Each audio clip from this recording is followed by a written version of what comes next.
Joe, it's an honor and privilege to speak with you. Thank you so much for your time. Hello, PD Beats. You can answer this specifically with Ride or Die, but so much happens before you go to camera on a Bad Boys film, right? There's all the discussions figuring out because the scale's so big. So I'm curious for you, Joe, from an acting storyteller perspective, you can see it as two journeys, right? Before filming Bad Boys or after filming Bad Boys, or do you see it as one big journey with multiple steps? I'm curious about that. Well, for me, just being an actor, it's the two journeys, the preparation leading up to the filming, and then it's out of your hands. I don't have any input in the creative, how do we make it better scenario. Absolutely. But there's a lot of prepare. I'm just talking also about the conversations, the conversations before. We see all these big scenes in Ride or Die, and I just think because I'm a creative as well, just all the conversation, it's crazy to think about, right? What goes into just one scene if you think about it. Well, but it's important. That's where all the work is done. Yeah, no, absolutely.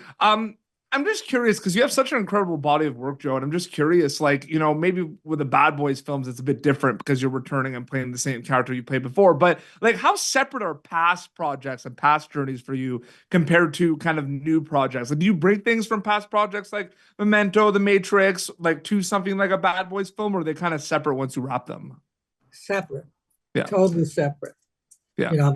Not even on my mind. It's like I've done it, done. I don't watch them again. Mm-hmm. No, absolutely. The script to screen journey is really interesting to me, especially with, the scale of the Bad Boys films. Talk a little bit about kind of reading this script for Ride or Die and then actually seeing it come to life in Video Village, on screen, so to speak. Oh gosh, I had so little to do in this one that I don't think I ever got to the Video Village. But it's interesting. It's interesting that script to screen journey, though, right? And I bet it's different every time for you, depending on the project. Depending on the project, but it's also, I'm a journeyman character actor. Yep. So I kind of try to concentrate on my own environment, where I am, what I'm doing, my contribution, and the other stuff is none of my business. It's none of my business of what they print. It's the director's gonna decide. I'm just trying to give them as much latitude and options in the editing room. But as far as what I give him in between action and cut, determining what I want the audience to see in that frame is the most that I can do, and the rest is up to them. Oh, absolutely. So many amazing projects, though. I have to be a big wrestling fan, so you're Titus Sinclair and Ready to Rumble. That's a great one. I just wanted to shout that out quickly.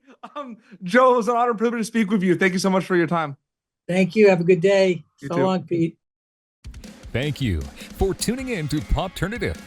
Make sure to check out our past episodes of Popternative on YouTube.